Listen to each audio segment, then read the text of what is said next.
Greetings, all. I am coming on today inside, inside of my own practice. And, if you watched the last video that I did, you will have heard that Venus is in the throat chakra band of the sky. And in the class that I teach, we look at the oracle and the function of the oracle to help us speak. The throat chakra is ruled by the planet Mercury, and so we're kind of looking at the combinations of Venus and Mercury, of course, because Sky Dancer is led by Venus. But Mercury is an archetype that is referred to in ancient Hermetic texts as the throat of the gods, right? Or the messenger of the gods. And certainly we can see the correspondence between being a messenger of the gods and oracular gnosis, or speaking what one knows, right? The kind of act of being getting messages, speaking into the future, the prophetess, etc. And when when Venus was last in the throat chakra, the last leg of her cycle, or the last phase of her cycle, the evening star phase in Capricorn, I started sorry, I don't know, my brain isn't working. I started a podcast, and the reason I did that was just so that I had a place to exercise my voice. And this podcast was not polished at all. It was this desire to come on and just speak whatever was true for me and just kind of like liberate the throat chakra. And this time around, with all of the events that we see in the world and my personal connection to those events, the oracular function of the throat chakra has felt much more prescient than just the need to speak my truth. And so I've been playing around a lot more with, like, what does it mean to be an oracle? And as an astrologer, certainly that's a function of the job. We are divining and then speaking into the current state of events in the future, right? And so this is sort of what this video is in service to. Like, how can I play with what the underlying energies are that are creating what we're seeing, the outpicturing, or what I like to call on the big screen. Like, why did this all erupt? What is being asked of us? What are we all being invited into? And the thing is that as the astrology changes, that actually shifts.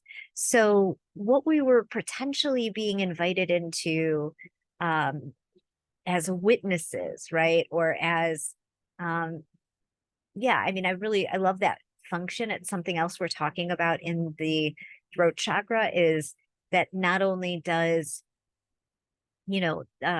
communication happen from the communicator, and that can be both vocal or non-vocal. It can be body language or actions. I mean, there's so many different things that fall in the realm of communication, right? And so I would have to say that certainly Israel, Palestine, and that area is communicating something to all of us, right? But along with communication, there has to be receivers, right? The receivers, the responders, the people who are receptive to the communication help shape how that message plays out, right? And so the act of being the principal, who is the communicator, and the sacred witness, this is like an alchemical relationship that's really important.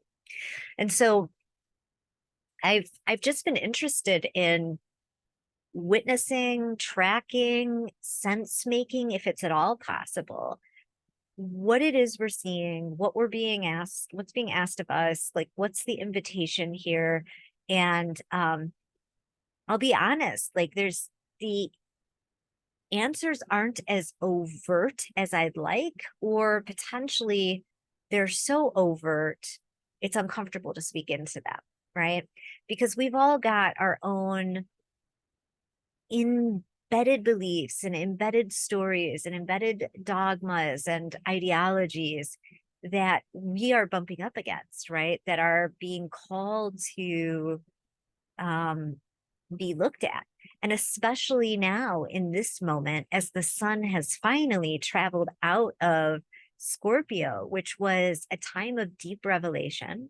It's interesting because Scorpio is not a place where a lot of like verbal or what you would call like 3D world communication happens. Scorpio is very much deals with the occult and researching and the mystery and chaos and things of that nature. And so the call from Mercury in Scorpio is not so much to be just talking or, you know, communicating through everyday logistics, but instead it's called to actually delve into its own secrets, right? Into its own sense of probing at the mystery, because Mercury, on top of ruling the throat chakra, is also related to mind and that hermetic principle that all is mind. And so there's this deep desire to become an existential detective during Scorpio. So I think that that orientation of not really landing anywhere inside of Scorpio was a decent orientation to take, to stay open, to continue to hypothesize and theorize and not really land on any one thing. But now we've moved into this Sagittarian energy that is, in my mind, the way I kind of hold Sagittarius is like when we used to read about ancient Greek history and how all of the philosophers went down into like the town square and they had their big philosophical debates. And that's kind of the nature of Sagittarius. It's ruled by Jupiter. And though Jupiter isn't doing very much in the sky, or it wouldn't seem like it is, it's actually an energy that's ruling quite a bit. We'll look at the chart in a minute. But there's this sense that like now all of these philosophical, these big sweeping ideas about what it means to be a person on the planet, and what is right and what is wrong, the big sweeping truths that kind of hold the matrix in place are all sort of up for questioning. And what's really interesting is this kind of dichotomy between Sagittarius and Gemini, who rules Mercury, was very up when COVID began. And we got into that period, especially at the beginning of COVID, like those first 6 months or so, where there were so many conversations about like, is this the right course of action? Is what we're doing correct? You know, we're meeting a scenario that potentially we haven't really ever met before. And what is true here? And what is right from a higher perspective, right? Not just like what's the correct scientific answer, but like where do we find our own sense of rightness inside of this life-changing swirling event that has caused, you know, maximum chaos. And it's interesting when you look back at the timeline of that virus, you see that, you know, I think the first cases popped up in November inside of the Scorpio season. And Scorpio has to do with viruses, it's plutonic. And then there were a few more percolating in Sagittarius season. And that's when China was, you know, trying to figure out like, do we tell people about this? What's happening? And then it sort of all exploded in Capricorn, which has to do with like the world's governments and things like that. And so you could see how that timeline worked. Now, though, we're at this kind of 4-day pause with this bigger world event with Israel Palestine, and that began right at the beginning of Sagittarius, the discussions for that. And I think during this 4-day pause, we're going to see a lot of conversation about whether or not this is the proper course of action. So let's look really quick at the chart so we can see actually how much Jupiterian energy there is. So every once in a while, usually I have my chart dial set to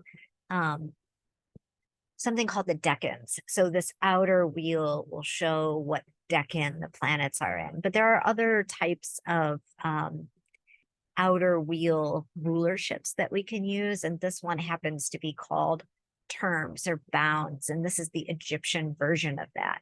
And you can see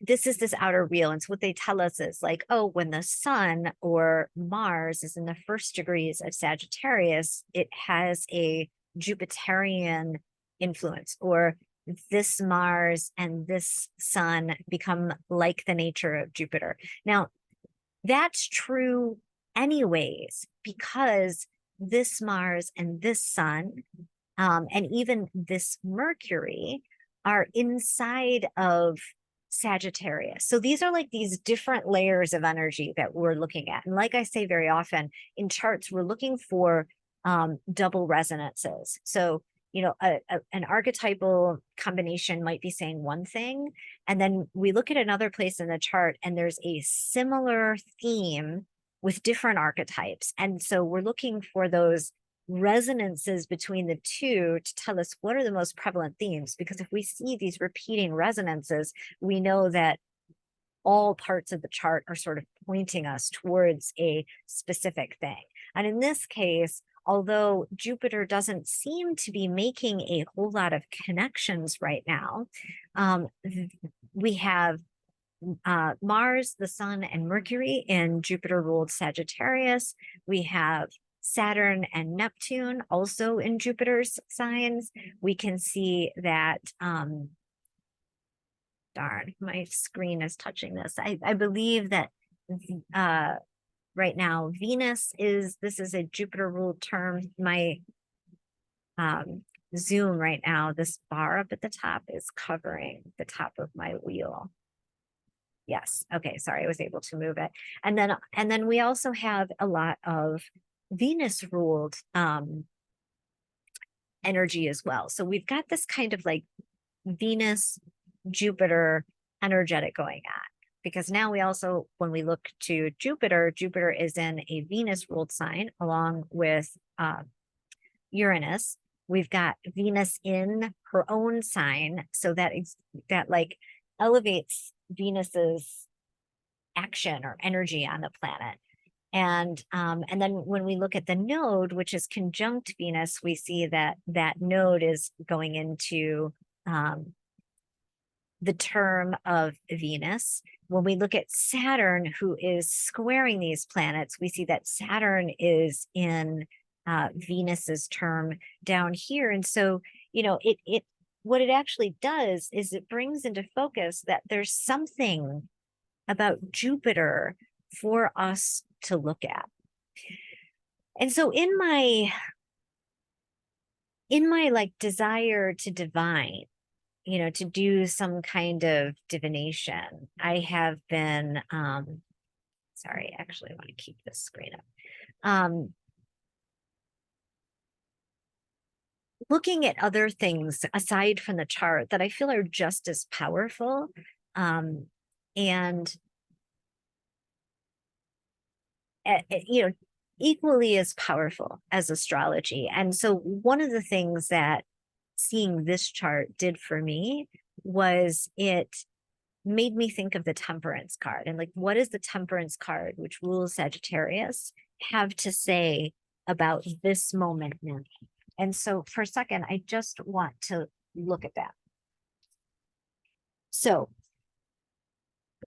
the temperance card is ruled by Sagittarius. And this is, I'm reading again from V. McCloskey's book. I just absolutely love his book, Tarot Revisioned, and how it goes through the major arcana. And all of the cards in the major arcana have astrological keys related to them, meaning that there is some astrology related to the journey or the archetypal journey of the tarot. And the archetypes in the tarot, in the major arcana, do take this 22-step journey. And so it's important to know sort of where we are. Where are we on this sort of archetypal map? And temperance isn't exactly what it sounds like. It might sound like it alludes to something like peace or to holding back. And I love the way that Lee kind of helps us to reframe our understanding of where we're at in this larger journey. So this is the 14th key, he says, of the Tarot Arcana, and it's represented astrologically by the mutable fire sign of Sagittarius. And Sagittarius is really the kind of like mature fire.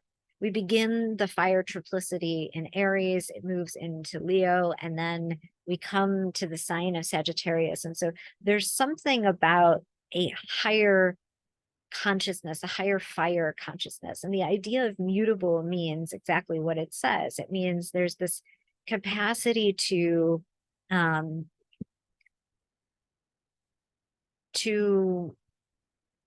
shift. Mutability is shifting. It's malleability. It's the, we have fixed signs which are rigid in their orientation. We have cardinal signs which are initiating in their orientation.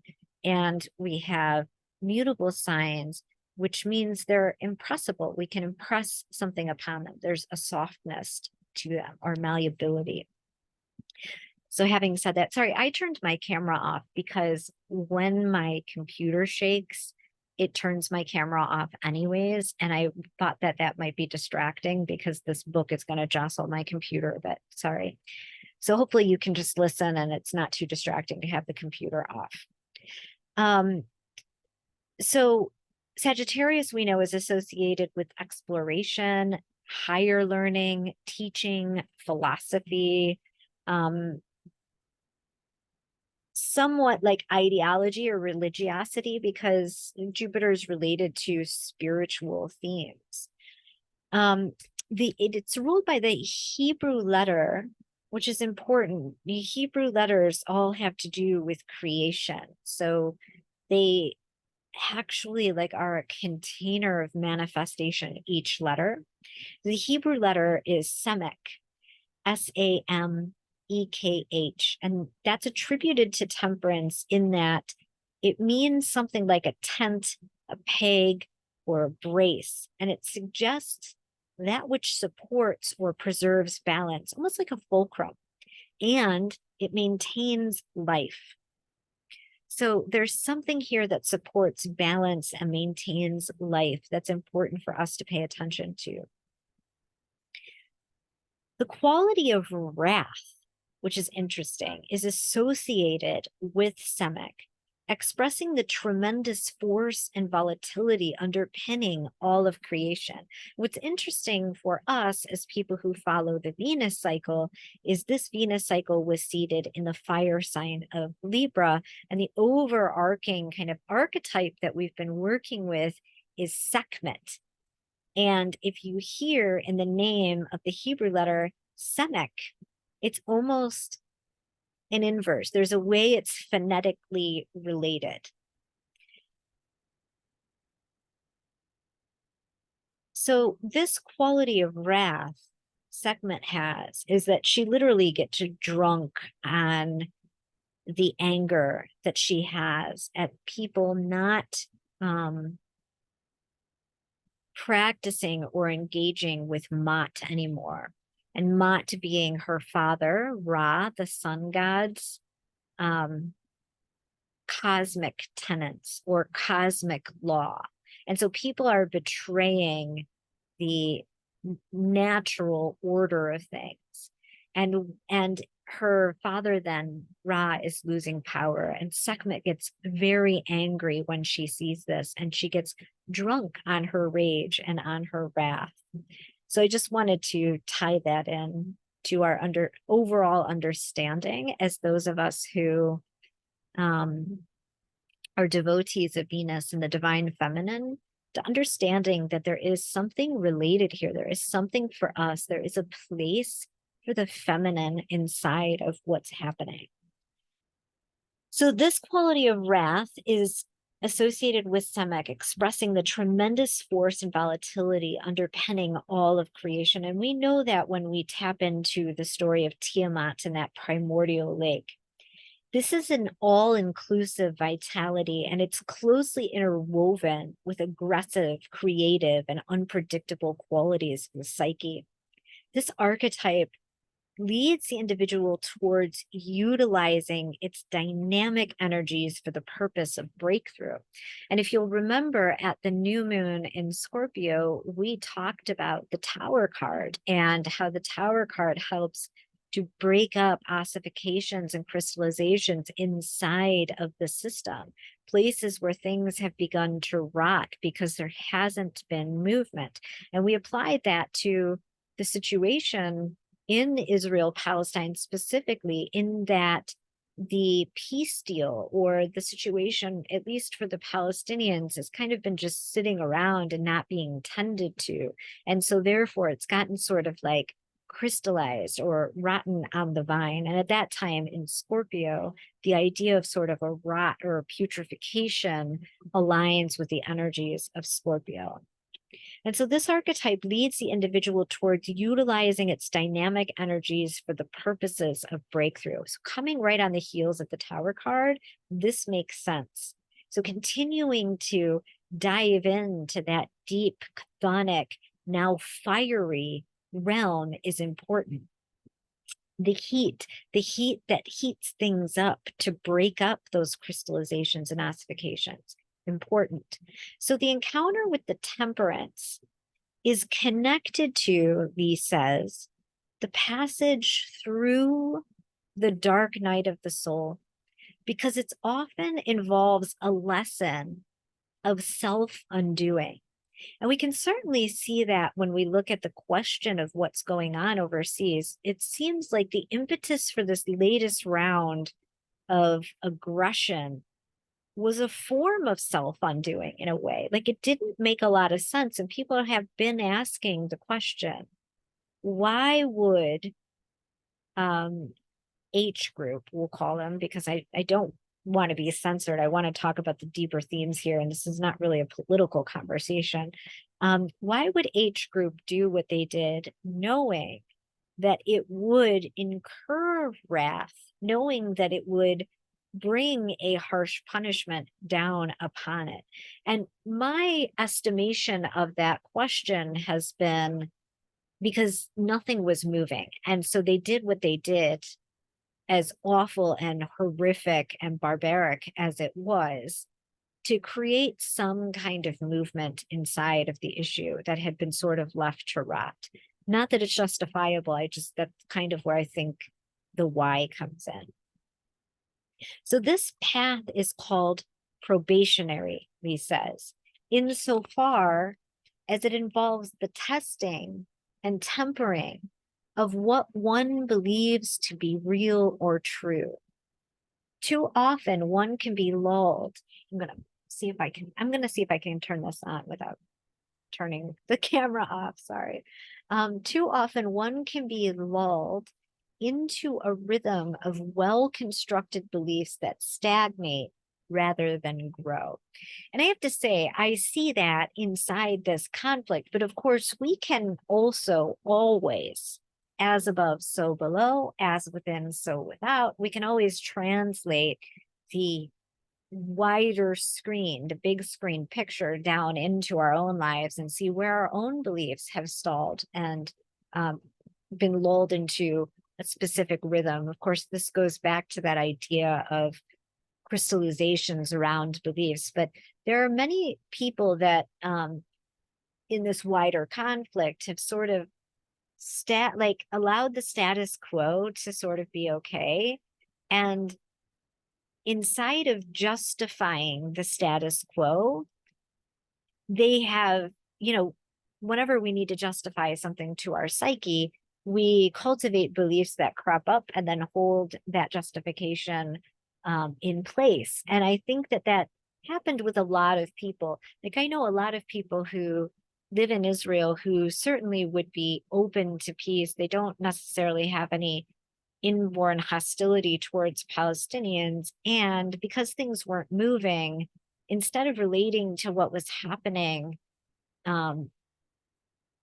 with potentially a level of alarm they might have, I mean, you've got a whole group of people who live under separate laws, which would look like apartheid, and they have a military government, and the military government is doing things that are very unfair. And so that might be alarming when it's new, right? But as that situation goes on, we've got to find ways to live with injustice. We all do it.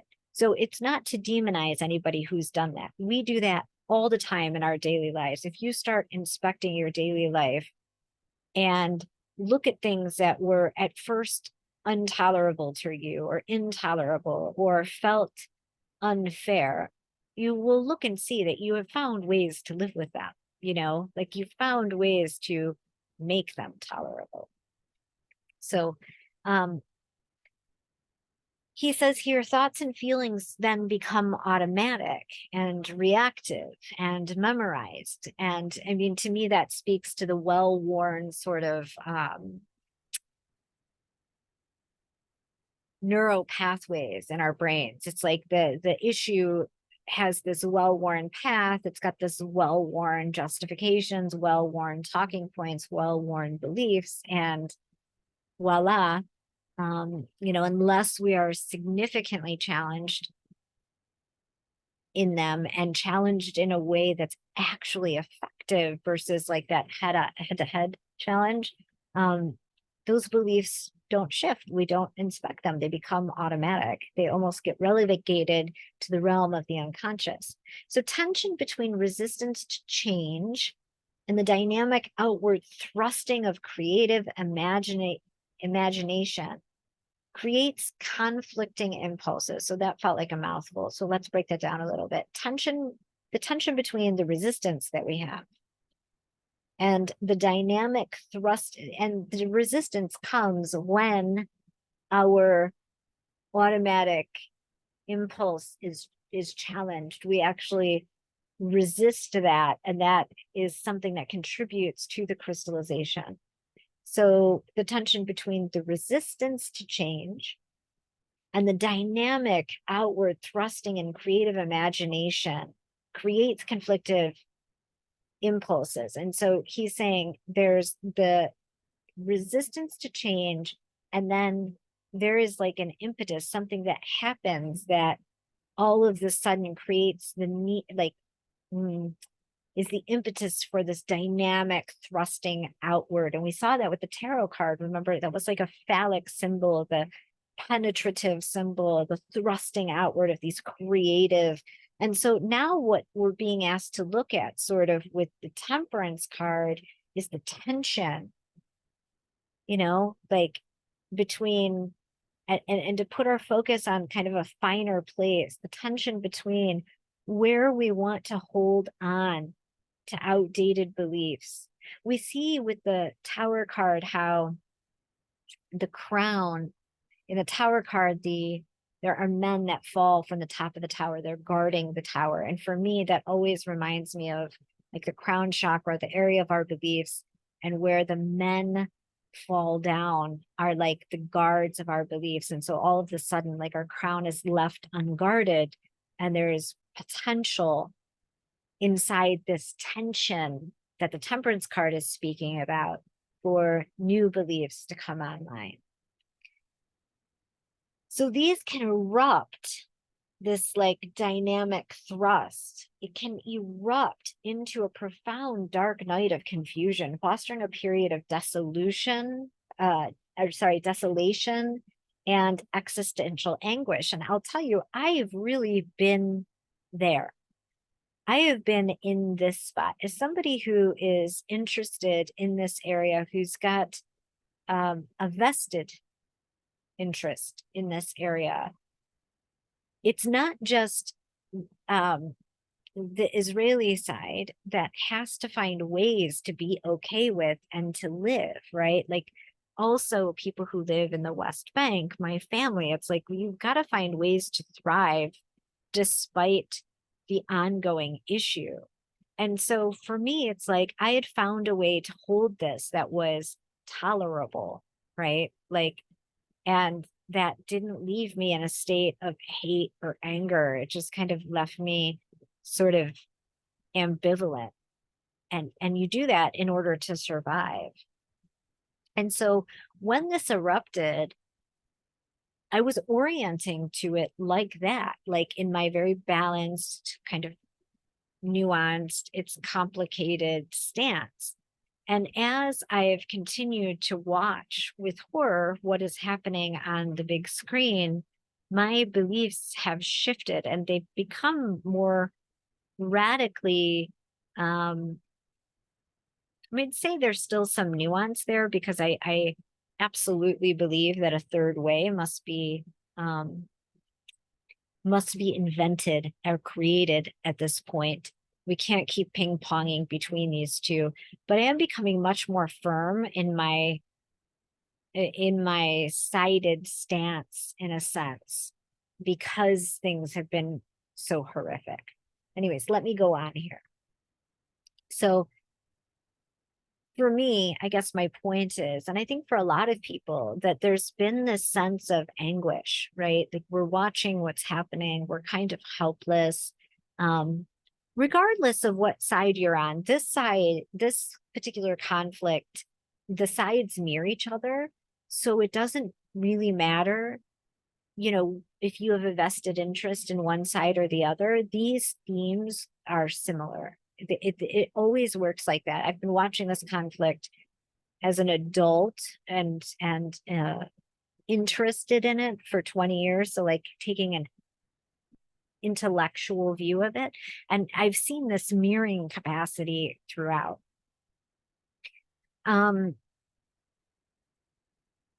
Sorry. So the title temperance, he goes on to say, should not be confused with moderation, the way we would generally hold temperance in the collective now, but rather he says it indicates the act of tempering, as water tempers hot steel, giving it strength, flexibility, and definition. So the act of tempering relates to the quality of wrath attributed to this archetype. Tradition holds that the forces of nature are at work in stones and plants, animals, man, the heavens, and the earth. The act of creation is eternal. It's eternal will manifesting itself out of the abyss, or out of the no thing. And the immense engines of creation are seen as a great wrathful fire reflected in the emotional nature of the individual as passion, which has both a loving, expansive quality as well as a contracting, angry, and explosive intensity. And we can certainly see that with the sun and Mars in the first degrees here of Sagittarius, and this like explosive quality, right? The wrathful, passionate, and then there's a square between, you can see Mars and Saturn, that has a sort of like contracting or angry quality as well. And of course, all of those things are going on in the collective right now. And, there's this, as much as my mind wants to make sense, or my mind wants to come in and intellectualize or apply already held wisdom or knowledge to this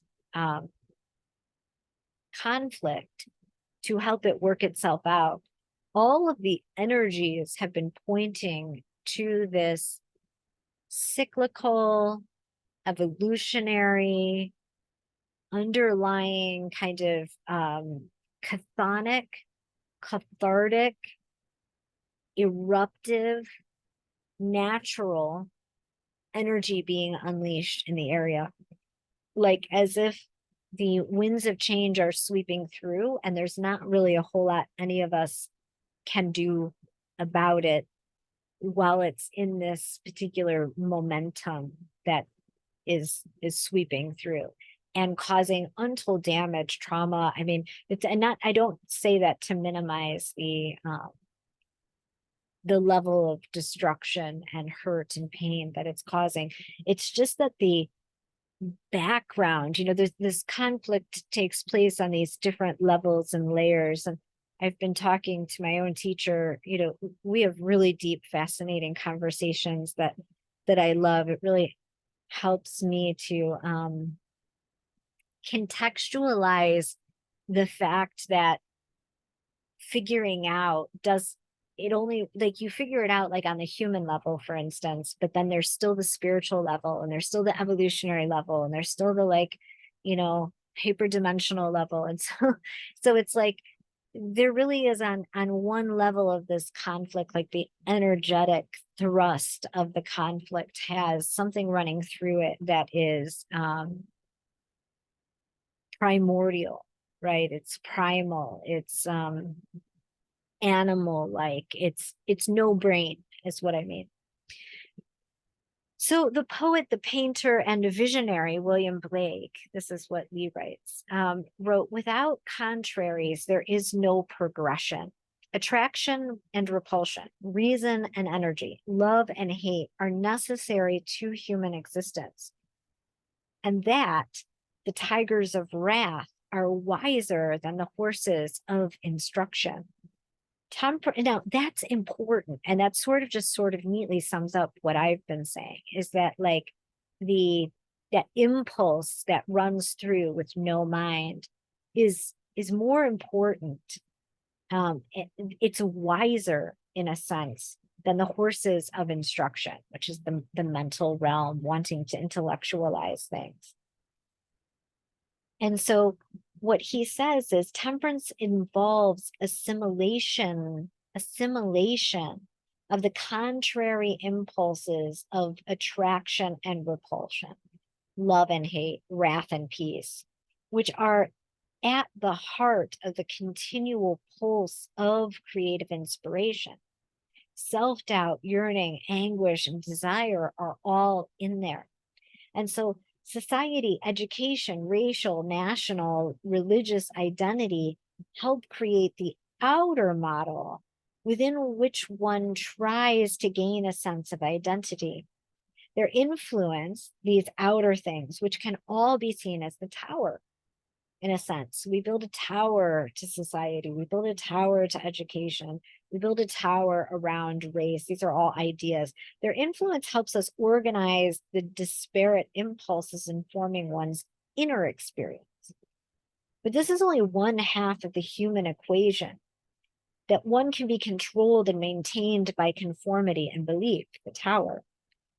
Not the tower moment. Remember, there's a difference. The tower moment is when the tower falls. The less manageable side of being human is motivated by the creative imagination and the unconscious, which cannot be contained within the bounds of the known or the tower, and constantly challenges the individual to deepen his awareness of what it means to be human. And so again, remember, there's this tension that is asking us for its awareness in this moment, that tension between what did he say here? Attraction and repulsion. And I think that's a really good dichotomy to pay attention to in this moment. That feels very resonant to what is happening on the big screen and in the invitation that we are being called into at this moment.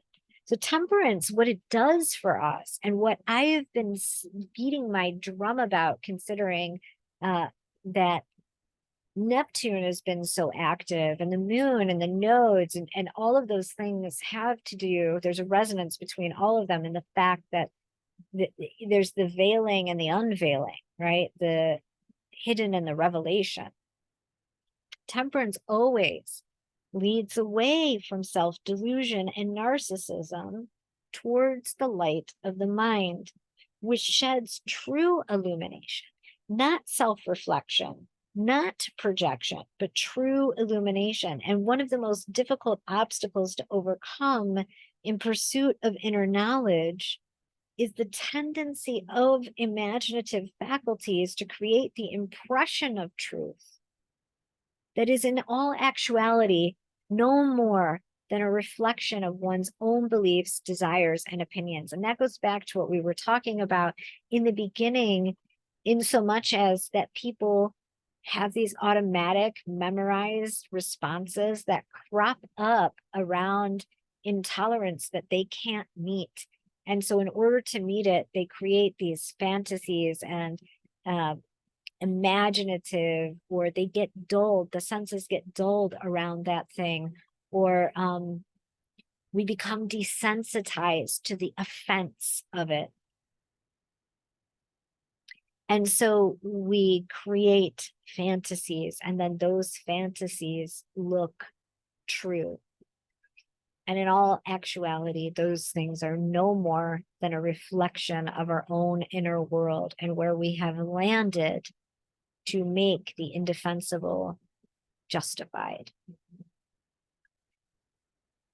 And so it is not through intellectual apprehension, he says, that one learns to distinguish between phantoms of the mind and authentic perception, but through direct encounters with the products and pollutants of what one has assumed to be true due to the hope, the desire, the fears, and the beliefs. And, you can definitely see this principle playing out in the fact that there's very clearly in the collective being presented, again, on both sides, a boogeyman or a villain and the moral upright one. And in reality, this conflict has none of those archetypes in it. There are no heroes and no villains. This is a human conflict, and people inside of this conflict are behaving in predictably human ways. The psyche is, it's complex, but it's not, it's still, there's some predictability about it because it adheres to the laws of nature. So similar to the atmosphere on Earth, which contains the byproducts and contaminants of centuries of waste and pollution generated by mankind's misuse of planetary and political resources, the potencies of human thought, the hatreds, hopes, and dreams of the species create psychic atmospheres. Wars, disease, social upheaval, like weather conditions within the collective psyche, follow currents of mind set into motion by consensus belief patterns and consensus desires. Their influence is enormous, often making it difficult to determine whether or not one is experiencing the production of one's own personal thoughts or the collective mental contaminants pervading a given environment.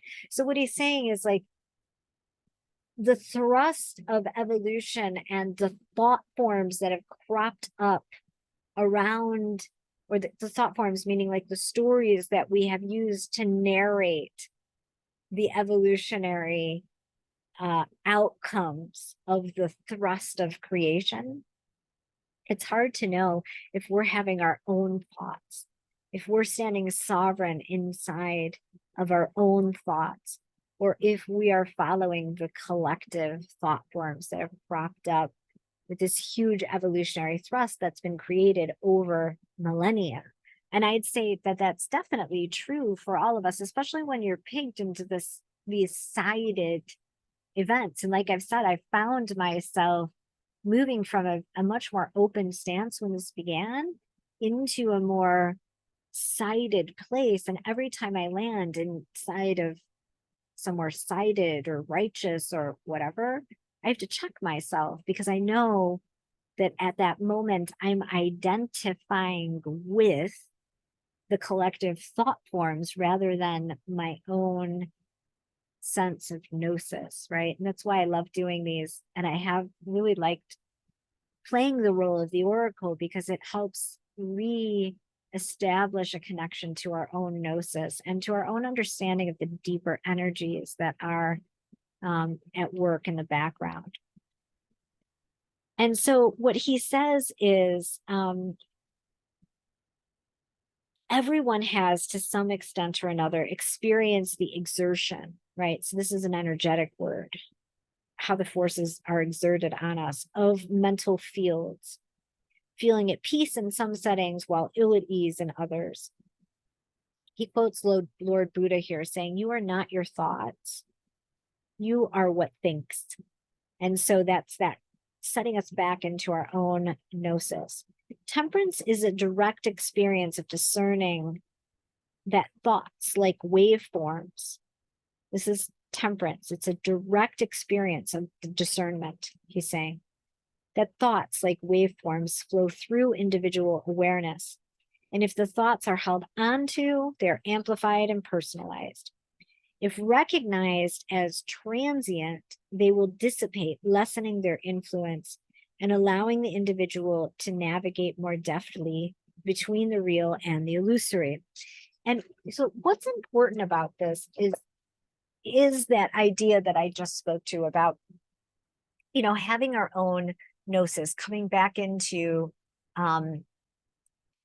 knowing for ourselves, and really that requires a letting go of all that we think, right? And being sort of in the observer spot. Like in the traditional tarot imagery, the temperance card is this like beautiful woman, there's a rainbow inside of it, she's got these two cups that she's holding, she's pouring liquid out of the lower one, and the liquid is flowing into the upper one, so like against gravity.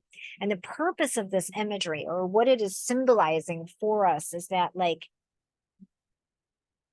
we have to let go of our own crystallized thought forms, so much so that we can believe something that's impossible is possible, right?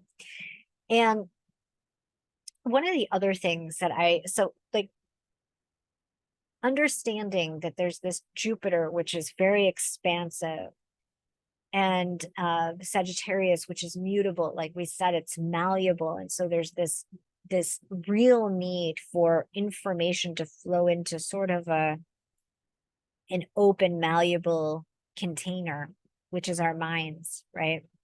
This is why this becomes a place where debate can happen, because it's not like a ping pong ball or pinball being thrust into a pinball machine and it's just bumping up against all these thought forms, but not changing the nature of the pinball. What we need is the pinball having a malleable shape so that as it pings up against all these different thought forms, it can actually be impressed upon and shifted and changed by the reality, right? And as much as we don't like thought forms, because they are actual forms, they do shift the nature of reality, unfortunately.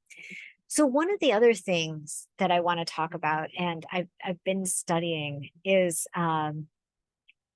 this thing called evil, right? And I talked about like 2 weeks ago that all I had seen in the astrology was sort of like this negativity, and how uncomfortable it felt to talk about it. And as somebody who's working on oracular stuff, I'm going to talk about evil right now because I think it's necessary. It's important. I think it plays into this sort of. And so as astrologers, we study different bodies and like how does evil manifest in the chart. And, of course, one place we can look is to Pluto and the Plutonic underworld, Scorpio, the 8th house. Those all have the potential to manifest something evil. But there's also a asteroid called Lucifer, and Lucifer has something to do with evil. And paradoxically, Lucifer is named the light bringer. So it is a place in the chart where we can be enlightened if we need to. And Lucifer happens to be at the very beginning degrees, 6 degrees Aries right now. And so that is a trine, meaning that energy flows easily into where the sun Mercury is. And evil is anything that wants to separate us. It's the separating impulse. There's in natural law, there is the law of double desire. And double desire is this, that like fundamentally humans either have the desire to, or are always working with the dual desire of returning to God. So that's union, and then the separation from God. And evil is characterized as anything that separates us from, my teacher would call it the truth, And you've got to sort of understand her whole cosmology around what truth means. And I like that example a lot. And for me, I fully understand it. I'm not sure if I'd need to do a whole teaching around the truth for people to really get what that means, but the truth is divinity, right? It is love. And the reason she uses the word truth is because love has been so heavily connotated in a collective that now it means so many other things, right? But it is the divine and the pure, unadulterated, uncorrupted divine, right? That's or looking at corruption honestly and being able to see it. There's an isness to it, right? And so evil, there's the nature of separation inside of evil, right? And so the other thing is that then Lucifer is down here in Aries, and Aries has to do with identity. Chiron is also in Aries, and so there's this healing aspect around identity. There's a wounded and healing aspect around identity that's also very active right now in broader collective themes from before October 7th. But we can even see that inside of October 7th, there has been, in these different sides, in the division, the polarization, which we can also call ossification or crystallization, right? It's just that people are crystallizing around different things, that identity has a lot to do with it. And Aries is that sense of like, I am. It's also related to Judaism, for one, the shofar, the ram's horn, and like the Talmud and the Torah and all of those things, the law, the 10 Commandments, which I think have a lot to do with its polarity point, the 10 Commandments and Libra. But anyways, our nodes are here. And so there's this, you can see, I think, in the wider scheme of things that this conflict really deeply has to do with identity, right? And Mars, Aries is ruled by Mars, has a separating impulse to it. It's part of what Mars is. You know, he kind of has a individuation impulse, like the very seed of it. We see that Aries, if the soul moves through the liminal realm, the amniotic realm, the all, that's Pisces, the divine, the spiritual, the non-dual, on its way into incarnation, it is at the point where it meets Aries that it's embedded with the divine spark and separates from the divine, right? And so there's this, I don't know, I can feel it as somebody who's got a vested interest in this conflict. I don't know if everyone's feeling this way, but as we're watching it, we're all seeing like there's this need to define these very, very old concepts and thought forms, and then need to identify with them who was there first, what is the ancestry, what is the bloodline, whose group is smaller, whose group is in more existential threat of extinction. It's very deep and old, and it's bringing up all of these different themes of separation. Again, World War II was all about this like racial purity, right? Like this Aryan purity and this identity of Aryanness. And that's cropping up in the collective too, looking at just how sick that whole thought form of Hitler's was. It's just I've been looking at a lot of World War II stuff because I don't know why, obviously, because the part of the conflict has to do with Jewish people, and it's important to, I think, be able to identify with their own suffering and where some of this conflict is born out of. And so in looking at, I've watched historical dramas, things that are based on truth but are dramatized, and it's been just really sick to look at the evil inherent in that, and that desire for this and like identity purity.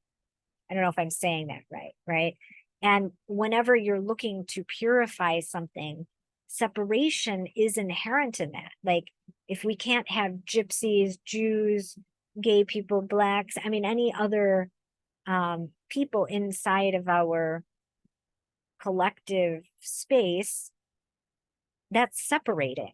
That is a desire to separate out an ethnic purity. And that's, I believe, evil. I don't think anyone would doubt that there was evil involved in Hitler's thought forms. And on the back end, what was really, I think, enlightening that came out of World War II was just understanding how nefarious and evil that idea of having any kind of ethnic purity is inside of a space, that only violence and evil can be born from that, that there needs to be pluralism and diversity in order for things to be healthy. That's true about soil. It's true about the human body as well. Like, you have to have diversity in soil for it to be strong and nutrient dense. You need to have a wide variety of you need to have fought off a wide variety of viruses in the body for the immune system to be effective. You need genetic diversity to build a strong human being. Like, brothers and sisters shouldn't have children, not necessarily because they're going to come out deformed or defective, but just because biologically it doesn't give a whole lot of diversity. And so the genome isn't as strong. Those people we've found can have, people whose relatives mate can have less strong immune systems, things like that. So anyways, I don't want to cast aspersions on anybody. I know that in several cultures that it is normal for first cousins and things of that nature to have children together. And I'm not judging that whatsoever. I can understand I understand the theory behind it, is my point. But also, speaking to laws of nature, we can see that diversity is so important. And so, leading back to this idea of temperance and the temperance card and the flow of water from below to above, that there's this need for malleability and diversity, and to let go of thought forms in order for enlightenment to come in. And that was the point I was going to make about Hitler, is that, yes, there was incredible evil there, but born out of it, it brought us into a more enlightened state of humanity and of the collective. And I hope that we continue to keep evolving with that and looking at, where evil exists in this separating desire, this desire to separate. And that I don't like the word goodness as the opposing view of evil, because that word's too heavily connotated. But let's call it, let's see, we've got evil or darkness and light. I mean, I don't know. Words fail around these concepts. I feel like they limit the full expression of what these concepts are. But like, opposing evil is this connection, is union, is, and I don't mean union, again, that's another word that's been connotated, like heavily connotated, in the sense that then you'll lead you to globalism and the singularity. And that's not at all what I mean. I mean union in that we aren't looking at what separates us. We're looking at connection, and we're respecting the variety and diversity between us, including a variety of thought. So like, while we can respect people as humans and their rights, and treat them as a neighbor the way we'd want to be treated, with respect and dignity as central foundational tenets. Remember, the tenant card is the fulcrum, or that thing that something can balance upon. So if we could have a basic agreement about the right to dignity and self-determination, then we can have a whole variety of thoughts on top of that, and different ideas about potentially, how we get there, and pluralistic society or two-state solution. Those ideas can vary and differ, and we can bring them into the town square and debate them, no problem. but we have to at least agree on the basic foundational principles. And those are the things that unify us, right? That don't allow evil to set into our behavior and our actions. And then again, threading this around, we can look at how potentially evil or darkness is its own evolutionary creative force as well. So anyways, I wanted to practice with you all my own oracle senses. I don't want to make this too long. I think that I've spoken enough to drive the point home.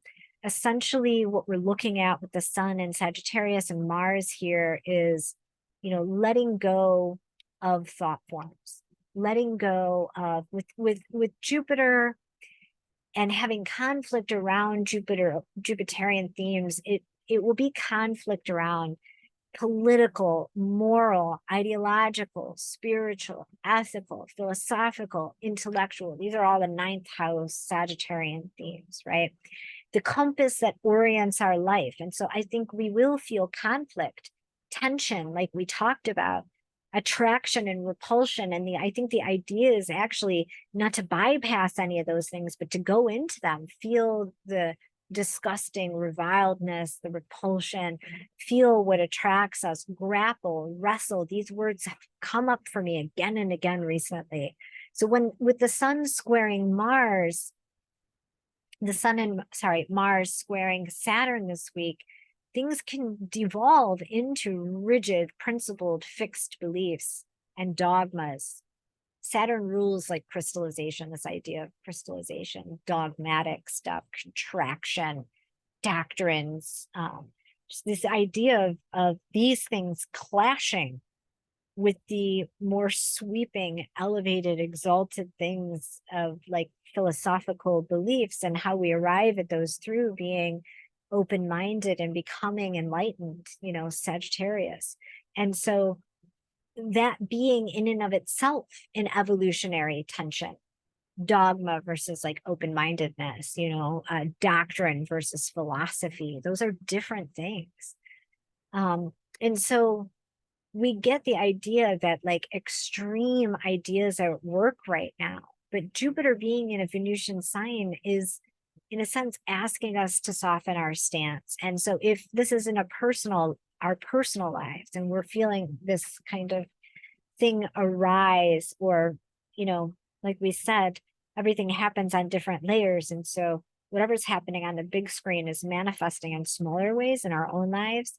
And so looking, especially in our own lives, if we can compromise down here on the human 3D level in like our own logistical ways, that can translate to the bigger screen. We see a lot of dogmatic clashing online right now. So looking for ways that we can compromise, not on those fundamental things like the right to dignity and self-determination, but on like how we get there, those things that can be really important right now. And looking away, one of the shadows of Sagittarius is, that it's ruled by Jupiter's hubris, like arrogance, especially with a Mars sun here, like voices that are just too loud, too stuck in their own sense of self-righteousness, and like their confidence knows no bounds. They're egotistical, like egomaniacs even. You can find here characters that think they're like messianic in a sense, like they're just, they exalt themselves so much. There can be a sense of narcissism for sure in this sign. So anytime you're bumping up against people that sound like that, especially right now in Sagittarius season, fall back into your own practice of being open-minded and understanding that rigid dogmatic stuff does not serve the evolutionary purpose at this moment. Okay, thanks so much. I appreciate all of your time, and I appreciate you being on this oracular exploration with me. I will talk to you all soon.